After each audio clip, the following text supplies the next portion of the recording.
boulot les bacheliers. Au boulot les bacheliers, dit Martial. Dans la méthode voyoute, on finit toujours son devoir par une chose obligatoire. Autant vous préparer à l'avance. C'est la seule sous-partie qui va être obligatoire, quel que soit le sujet. Mes amis, je le dis bien, on connaît à l'avance la fin de votre copie au baccalauréat. Donc 3 parties, 3 sous-parties. Les grandes parties, on les appelle grand 1, grand 2, grand 3. Et chaque sous-partie, c'est petit a, petit b, petit c. C'est clair? Donc il y a grand 1 ABC, grand 2 ABC, grand 3 ABC. Me dis pas que tu comprends pas cette méthode, s'il te plaît. Me dis pas que ça, tu peux pas le comprendre. La dernière sous-partie, le grand 3 petit c, c'est toujours vive la philosophie.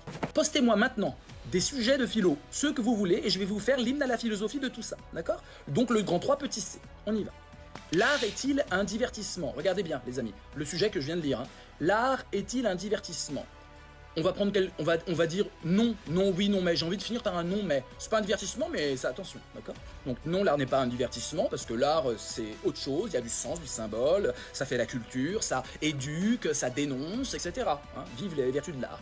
Oui, l'art est un divertissement, c'est du fric, c'est du marché, regardez comment les choses évoluent, l'art contemporain, c'est que du business, on se croirait à la bourse, c'est un divertissement, ça nous, le pain et des jeux, ça permet au peuple de se divertir pour mieux, après, être exploité, etc. Et ça, c'était oui.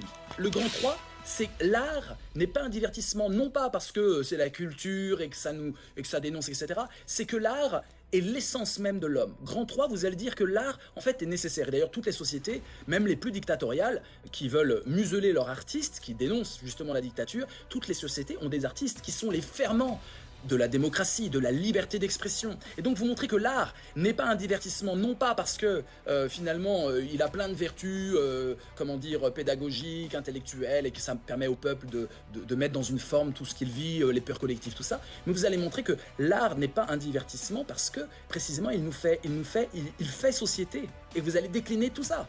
La liberté, l'art nous rend libres. En dictature, on peut se libérer. Il y a un art qui peut protester quand la liberté d'expression est muselée. Donc là, vous allez faire un hymne à la liberté grâce à l'art. On appelle ça l'émancipation. C'est-à-dire se libérer des dogmes, des chaînes, des œillères. Et donc on va vers un art qui nous rend encore plus humains, un art qui nous permet d'accomplir notre humanité. Vous avez vu, ça ressemble à du Nelson Mandela. Et bien votre troisième partie, quel que soit le sujet, doit ressembler à du Gandhi, à du Nelson Mandela. Ça va? Ça vous va comme référence? C'est la paix universelle, l'homme, la grande famille humaine, d'accord? On oublie les particularismes, et c'est pour le futur de nos enfants. Donc vous devez être des Mandela, d'accord? Le juge, c'est le philosophe, d'accord?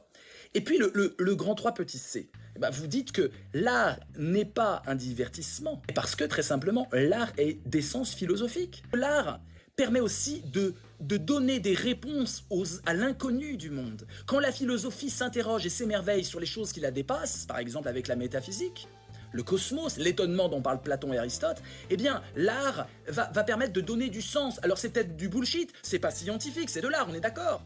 Mais ça permet de ne plus avoir peur, de ne plus être angoissé, de savoir comment s'orienter. L'art a des vertus morales, l'art a des vertus éthiques, l'art a des vertus philosophiques. Et donc, le philosophe sait très bien que l'art lui parle et que c'est pas tout seul qui va forger les phares lumineux qui vont guider la route humaine sur son chemin, mais c'est aussi main dans la main avec des artistes. Voilà, je vous l'ai fait, ça fait 30 ans que je suis dans la philo du matin au soir. J'ai organisé ma vie pour la philo. Donc c'est normal que j'ai ce niveau-là. Ne soyez pas intimidés. Vous, on vous juge pour une année de philo. C'est rien. Juste, vous faites la méthode. Vous faites le plan et vous avez une super note. C'est tout. Que vous ayez cité machin ou machin, on s'en fiche. Comprenez bien ça, les amis. C'est une première astuce de ce live. On ne vous juge pas sur le contenu philosophique des citations des philosophes, on vous juge sur la forme de votre cheminement où vous devez vous contredire et finir comme Nelson Mandela par un hymne à la philosophie que je viens de vous faire. Vive la philosophie parce qu'elle donne à l'art sa vraie place, qui est de guider l'être humain dans le sens quand tout autour de lui est obscur et abscon. Là, on a dit, le philosophe et l'artiste sont amis. Hein, on a fini par un hymne à la philo. Il va adorer votre correcteur. Il va adorer. Même s'il aime pas là, hein, il va adorer cette copie. Alors, on finit par l'hymne à la philo en grand 3 petit c. Et ensuite, dans la conclusion, on résume tout ce qu'on a fait, le grand 1, le grand 2, le grand 3, et on ouvre un peu sur aujourd'hui. Voilà. Peut-être avec l'intelligence artificielle, ça peut être intéressant. En conclusion seulement. Aujourd'hui, la machine concurrence l'être humain sur l'art, avec par exemple, des logiciels de dessin, de musique. Et du coup, on peut s'interroger sur est-ce que ça peut rester philosophique quand la machine vient là? Est-ce que ça va être... Donc voilà, ça c'est des ouvertures typiques de conclusion. On parle d'aujourd'hui. Il y a un philosophe qui serait pas du tout d'accord avec moi, c'est qui? Et je regarde vos réponses et on donne un point quand même pour votre érudition à celui qui trouve, seul ou avec ChatGPT, le premier, quel philosophe serait pas du tout d'accord avec ma conclusion. Je vous écoute. Donc l'artiste et l'art vont main dans la main.